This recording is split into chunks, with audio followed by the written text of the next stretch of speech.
people that run the Carlisle show are probably the greatest bunch of guys around. What makes them the way they are, I think, is they're all Corvette enthusiasts, and that makes a big difference.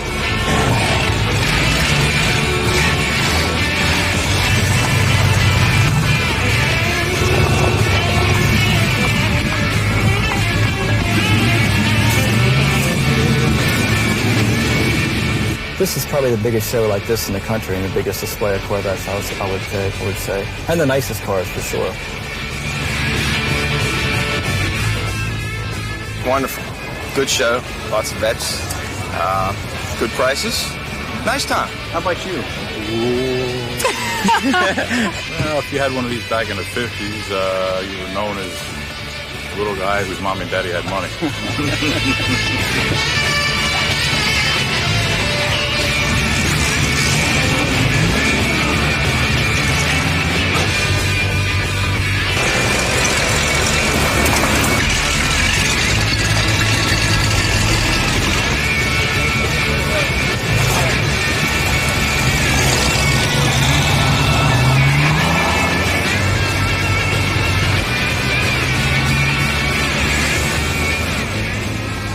Fantastic. We are enjoying Absolutely it a lot. phenomenal. It's Flipping better out. than ever. Yeah.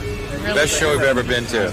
You think we're having a good time? We having a good time, huh? You bet. Mwah. Everybody drives Corvettes.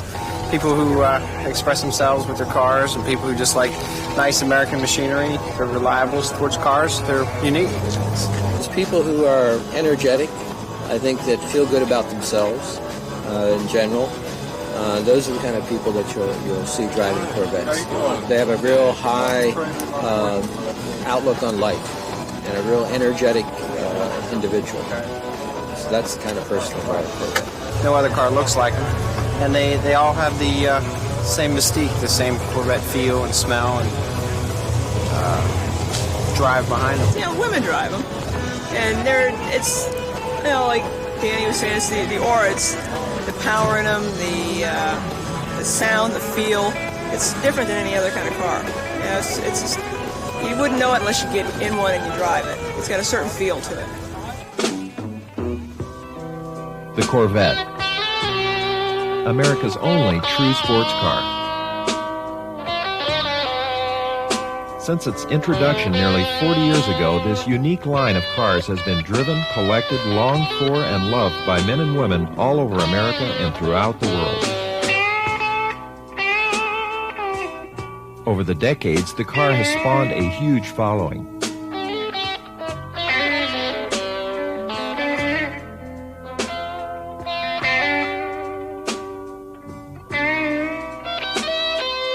Its sleek lines, roaring power, nimble handling, and all-around good looks have charmed and seduced drivers and their passengers around the world. It's the magic, really. Nora is a magic. It's like I said, people looking back at their youth. It's something. It's the fountain of youth, and that's what a Corvette's about.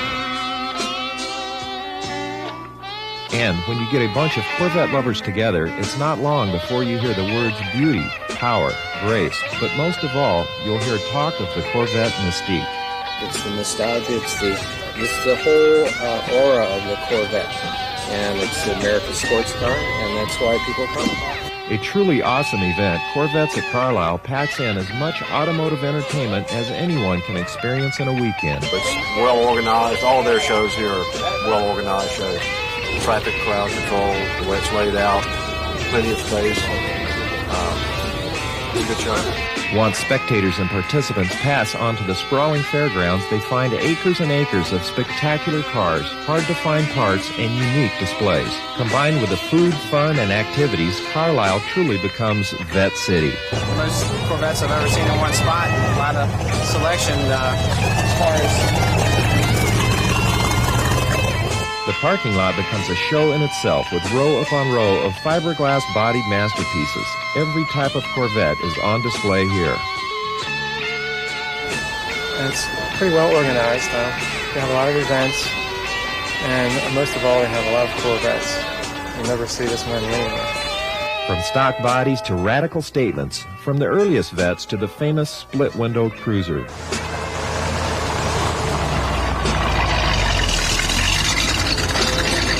This is the place to be for automotive enthusiasts. It's a mini Woodstock for Corvette lovers. It has like an aura about it, you know? Yeah. The plastic 630. I mean, when you see one come down the street, heads turn. You have to see it to believe it. You have. I couldn't explain it to anybody, and they wouldn't understand it unless they were here.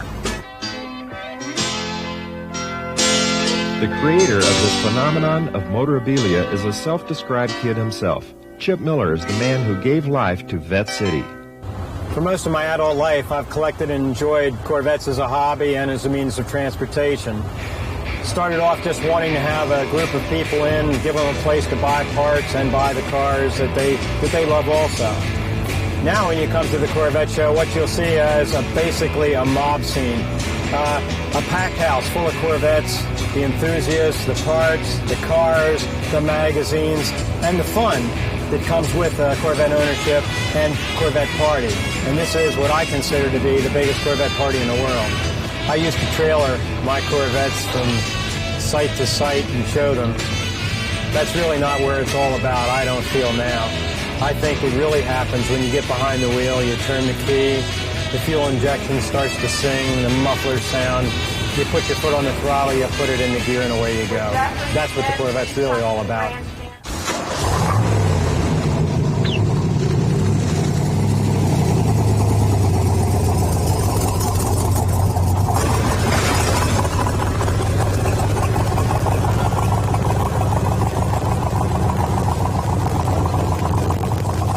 Corvettes new and old are it. They're beautiful, they have sex appeal, they appeal to everybody, almost.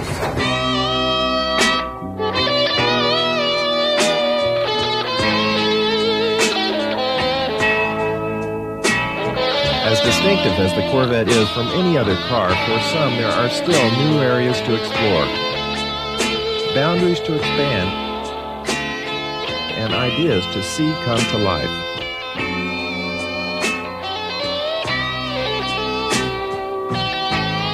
Few cars have given customizers the thrill that the Corvette has. There's something about the car's swoopy looks that excites their creativity.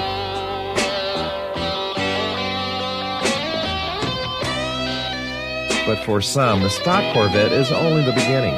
For them, the car as it rolled off the assembly line is merely a rough draft for what it can become.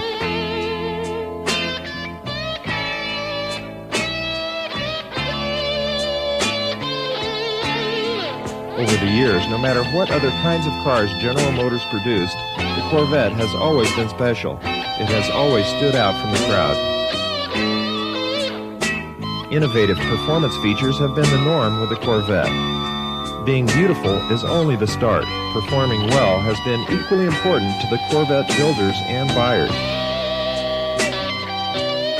Thanks to its satisfying blend of beauty, power, comfort, and handling, the Corvette has been a winner in car shows, on the street, and at the track.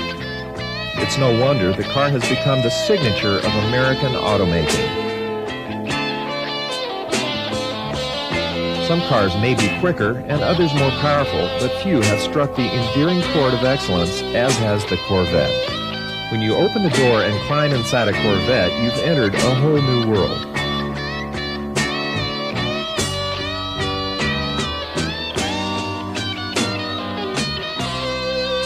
The Corvettes of the 50s were stylish knockouts, true classics in every sense. Their graceful lines gave new life to the often bulky American automobile. Here was a car that could compete with the best of the world. Put down the top, grab the gear shift, and drive. This wasn't a date, it was a lifelong love affair and marriage.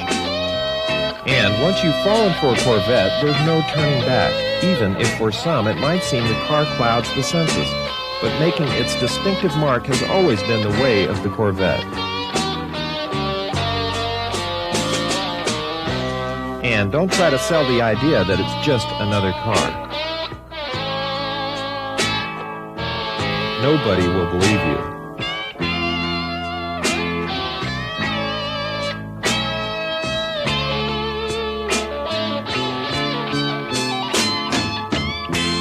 From its earliest years as a pioneering sports car to its heyday as an all-conquering American creation, the Corvette has always been distinctive, always unique.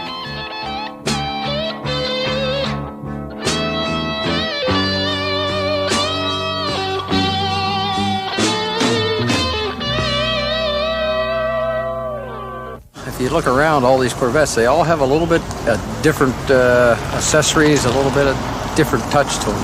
Everybody's got their own thing going. They're sexy. Extremely sexy. And we have one, so we're Corvette lovers.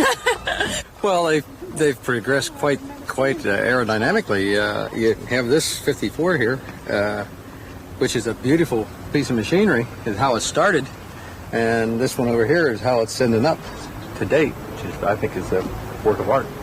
There are Corvettes galore here, but my personal favorites are the ones from the 50s. These are the cars I grew up with, the cars I dreamed about, the cars I read about, the cars that I couldn't afford.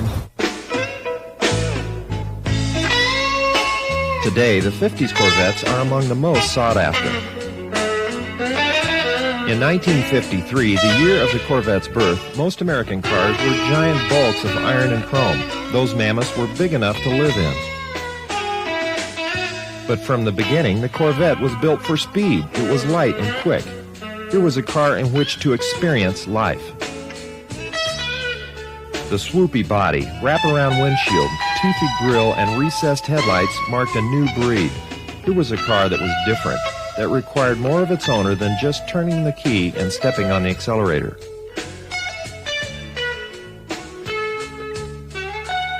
The early years were rough going. The first run of the Corvette was nearly its last. Early options were few.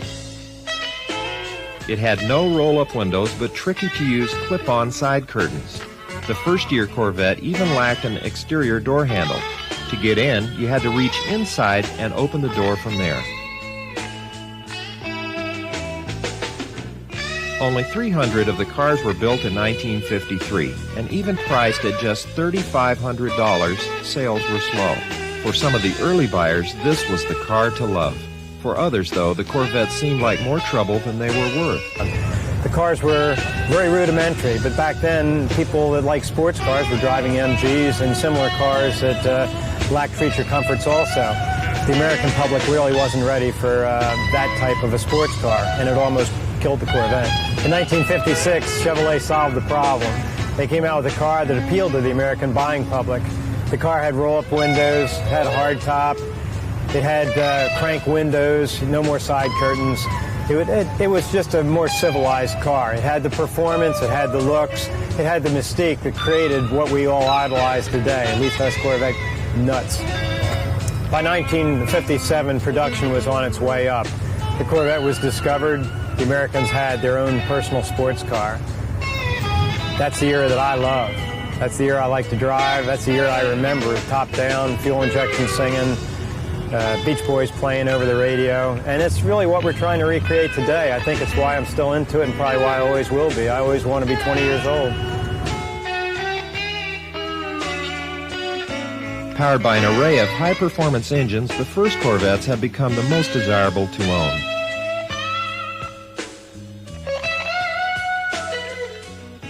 Sexy, cool, macho, the Corvette cries out for adjectives. And, though desired by millions, it takes a special breed to own a Corvette. What kind of man drives a Corvette? A real man. I don't know, I think it's an extension of their, I don't know how to say it, but this is what I tell him all the time. What kind of man drives a Corvette? Idiot, I think, but I don't know. Like a fun guy. And we're in trouble here. It's definitely a man's car. Macho man, you mean, or your typical bachelor, or really anybody, I guess, can drive a Corvette, buy one, own one? Actually, I guess all types of men really do, but you think of a certain amount of sex appeal going along with a man that drives a Corvette being good-looking and most of the virtues people look at and look up to in men. All kinds. Accountants, muscle bodybuilders, wimps, everybody. I'm not going to say. My husband does. He thinks rednecks drive Corvettes, but I don't believe. What do you think? I'm not sure. The jury's still out on that one. No, you can't say that on TV. You can't generalize like that. All different kinds of people. A man is so masculine that drives a Corvette. It's exciting.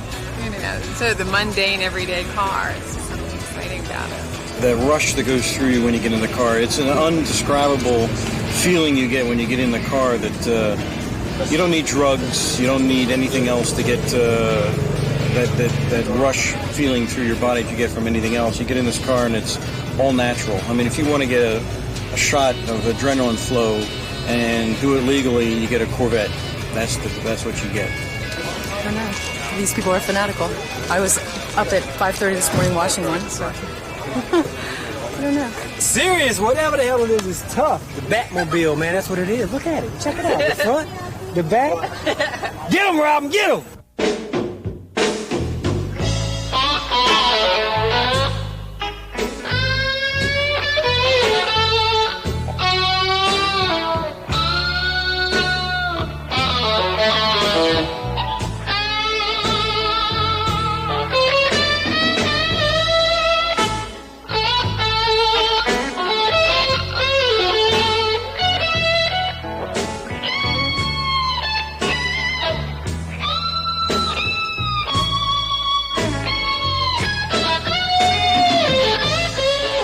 I think the thing that draws people to Carlisle is the overall ease of operation of the facility.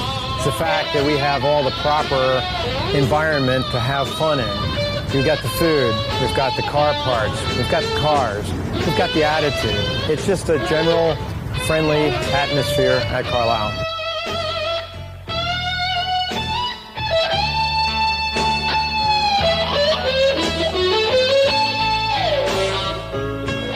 Years ago, my partner and I started Corvettes at Carlisle.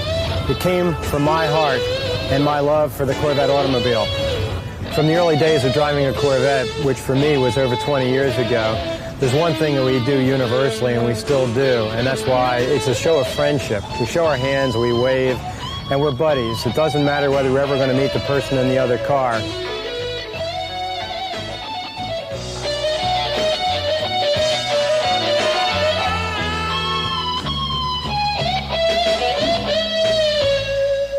I don't know of any other car made in America that this happens.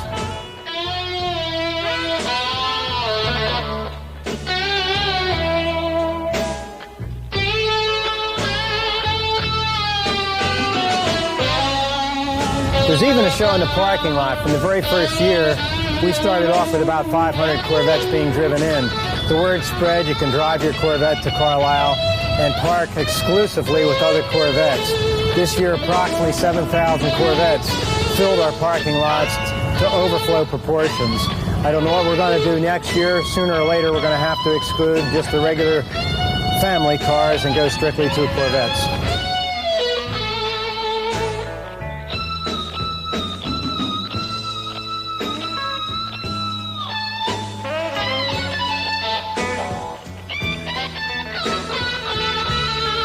This could possibly be the largest gathering of Corvettes anywhere in the world. We want to give the spectators their money's worth and more. That's why we have so many things here that they can relate to, that they can enjoy, that they can go home smiling. Among them, the swap meet. They can buy their parts, they can buy their literature, they can buy everything they need to keep their car going, to restore their car, to make it better. We also have the NCCC show, which is a judge concours. About 100 cars compete for awards.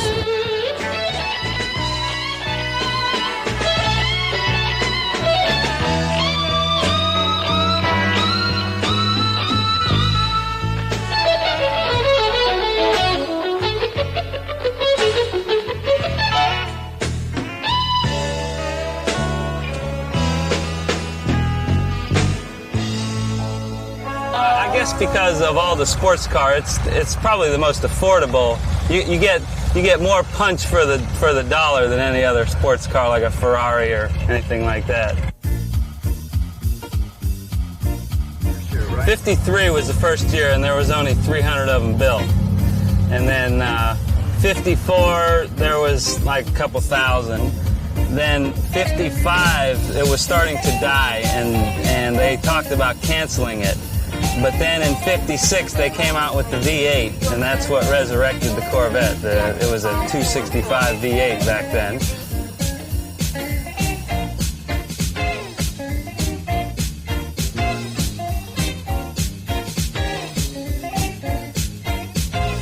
And when the Corvette met the V8, I mean, that's when it all started. That's when things went crazy. 1957 was the year that broke it wide open for Corvette, because that's when it met the V8 engine, and it was always sold as a performance car with some luxury items, but it didn't really get the serious performance till '57 when the V8 came out. '58 was just a jazzed up version of the '57, and then '59 they put all the chrome on it and the straps down the back of the trunk and all that.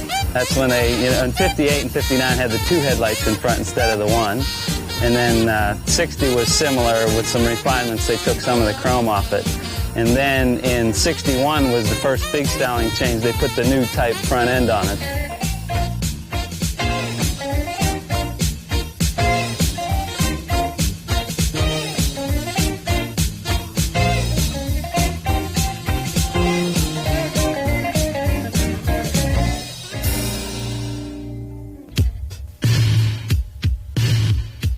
Many purists frown on radical changes being made in the Corvette. They love and maintain the cars as they were built. However, you can't discount the gorgeous looks of this 1957 Pro Street Black Mariah. Rod Saburi is a longtime hot rodder and car builder. Many of his high-performance creations have been featured in enthusiast magazines like Hot Rod and Carcraft. Is the Corvette the true American sports car? Yeah. Why is that? For sure. That's my opinion, but I think it's the opinion of a lot Why? of people. It's just it's the only car that's built here in the United States that's even close to that. All the other cars are trying to copy it, but most of the cars that are trying to copy it now are being built overseas. Well, you have Firebirds and Camaros, I guess. Yeah, I guess they're a sports car. What separates a Corvette, say, from any other American car? Probably the appearance and the handling of them. Yeah. And appearance, the handling, and the performance, for sure. How are the new Corvettes so different from the older Corvettes? Of course, the style, I guess, mainly is the most visible thing, trying to make them aerodynamic. Of course, this thing is the least aerodynamic thing on the field, probably, but to me, it has the most character. I don't really think the new ones, even though I have an '86 myself convertible, the new ones don't have the character that these old ones did.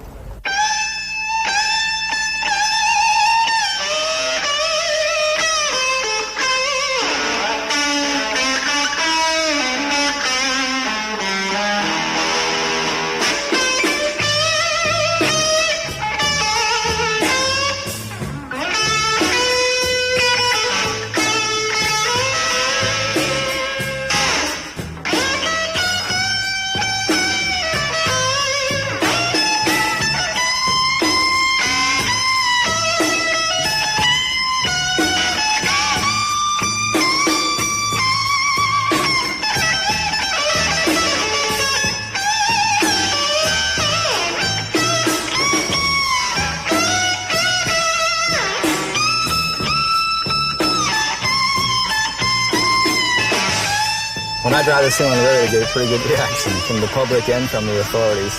But it seems like it doesn't really get me in any trouble. I cruise around, don't bother anybody. The police have stopped me a couple of times. They just want to look at it. That makes it kind of nice.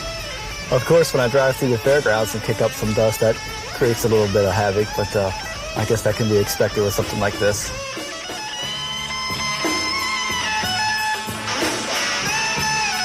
The car has a tube chassis and frame. It's got a lamb strut front end, lamb disc brakes, 9-inch Ford. It's got a 4-lick system on it. It's got all the goodies, rack and pinion steering. The motor's probably the healthiest thing in the car. I'm real proud of the motor. I wanted to do something this time with no nitrous and no blower. This is true horsepower. Like I said, it's close to 800 horsepower, and it's all true horsepower.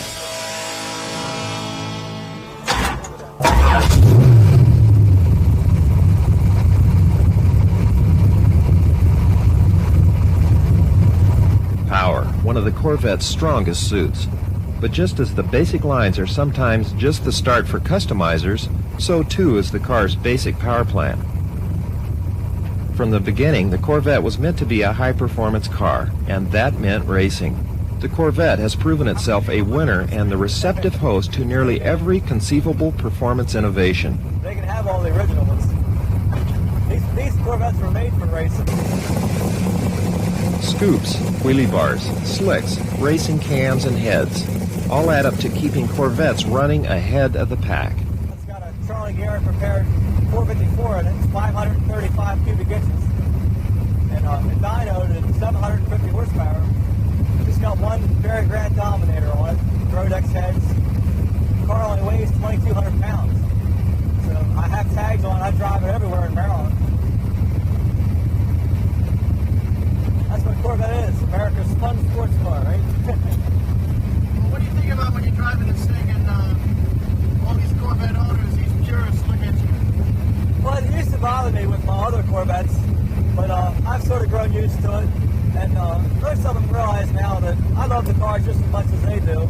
I don't like to change the outsides that much. This one really is all stock on the outside except the hood scoop. Of course, it's got a hand-built tube chassis and all, but it still has all the original Corvette lines. So it really doesn't bother me too much. Most of the guys now, I think, are accepting it more because these type of cars are really the in thing now, to build a pro street car out of a Corvette. And they get so much publicity, it seems like it helps the whole Corvette idea. But my split one I had before this was in, 100 times more magazines than it ever would have been if it was original. What's the mystique about a Corvette? That's a good question. That's a real good question. I'm not really sure what it is. It's just something about a Corvette. If you have a Corvette, it seems like even if you sell it, you always end up with another one. It's like once you have one, you always have to have one. And most of the guys that I know that have them are the same. They feel the same way about it. There's just something about these cars that just puts you on a different level for some reason. Well, we're still the same kind of guy, but you just care about your car so much more. There's some nice ones here today. And while the cars are the most beautiful things at Corvettes at Carlisle, they're not the only pretty bodies on display.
Lucky man is Captain Lee, and he just won our giveaway car.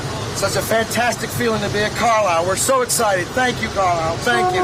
I think that what's really impressive is the amount of people that this year for right now. I think that during a time when the economy's not really real strong, but there is a lot of people here today. Looking and touching and buying. Carlisle offers that and more, especially at the Collector Corral. Here's where all the buying and selling takes place. You can roam the parking area and get an eye full of beauty and grace, but in the Collector Corral you can sit in the cars and actually get a feel for what pumps these Vette lovers up. Do you long for a 50s hot rod? For Corvettes, the 1958 through 62 cars were the start of a golden age. An example for most Corvette lovers is the 1963 split-window coupe.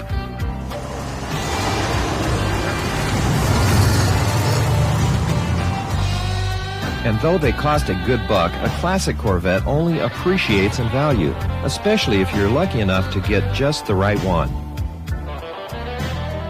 We have the world's largest Corvette swap meet here, pinpointing anything you need for your Corvette, be it the smallest part, the little nut, the little bolt that's needed to complete an accurate restoration, all the way to the car covers, a whole body if you need it, the whole front end, motor. It's endless. Row after row of vendors with parts of all kinds, ready to meet every collector's need. Virtually every part that exists can be found here. If you can't find it, I doubt it was made. Corvette dealers and traders from throughout the country come to Carlisle to wheel and deal. And what better place to find that special part than this giant swap meet? I think our largest attraction, if I have to pinpoint it, would be the swap meet. Even if you're not looking for parts, how about just looking? From my experience, it's the most impressive thing around if you're interested in Corvettes. Yeah, and another it's thing impressive as hell. I swear to God, you walk around. We're extremely fortunate that we live this close. All you got to do is look, and you see Florida plates, see Ontario, Canada, Missouri, Jersey, Illinois. They come from everywhere here. We're just lucky we live in Pennsylvania and we can see it all. A lot of greetings from Club Corvette of Finland. Paljon terveisiä Corvettes Carlisleen, Club Corvette of Finlandilta. It's power here.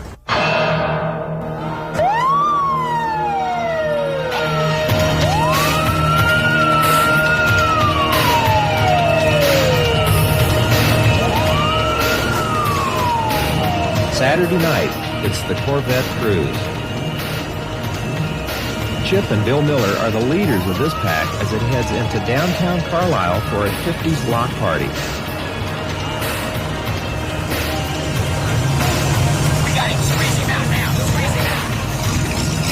More than 400 Corvettes take part in this procession.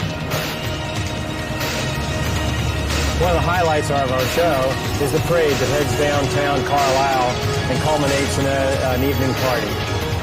This parade is the one thing that really ties us in with the town of Carlisle. It's the thing we do that pulls people out of their homes and out of their windows and whatever to see 400 Corvettes in a procession.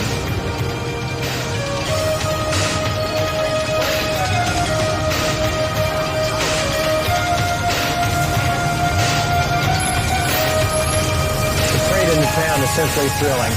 It's something that just can't be expressed in words. It pulls the camaraderie of us to the people of Carlisle, and all of a sudden we're accepted and enjoyed for what we are, car enthusiasts, Corvette enthusiasts, Corvette lovers. We're like a friendly army invading this little town of Carlisle.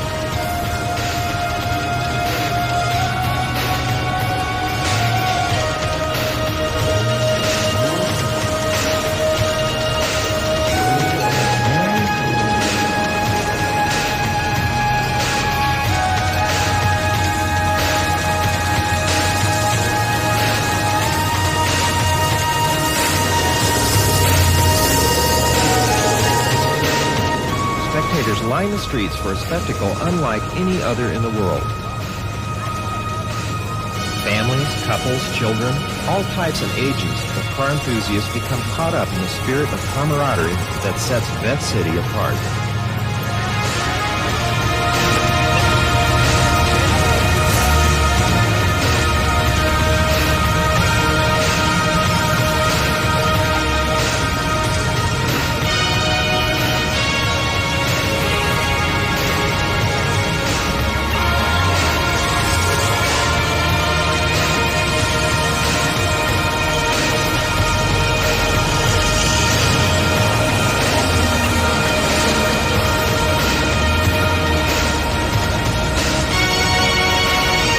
Corvette lovers, they'll be back next year for the parties, for the new and old friends, and for the spirit that defines Vette City.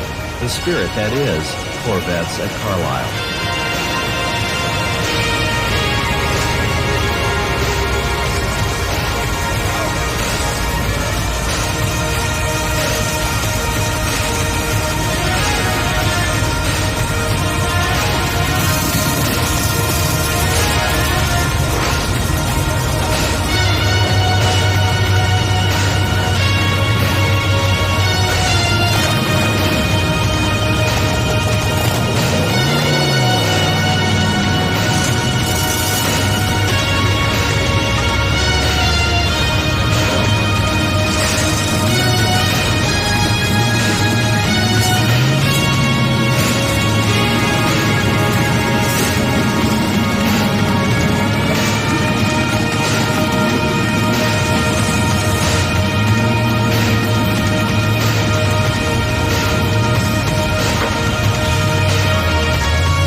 This exodus from the fairgrounds into the town of Carlisle is something you'll never forget. It's a memorable experience that'll last in most people's mind forever.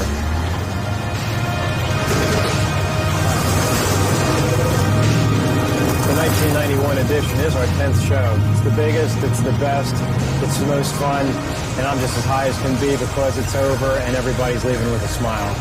There's a mood and a feel here at Corvettes at Carlisle. It's the most friendly atmosphere that I can imagine. It's my favorite show. It always will be. It's my baby, it's my brainchild, and I love it and I love the people.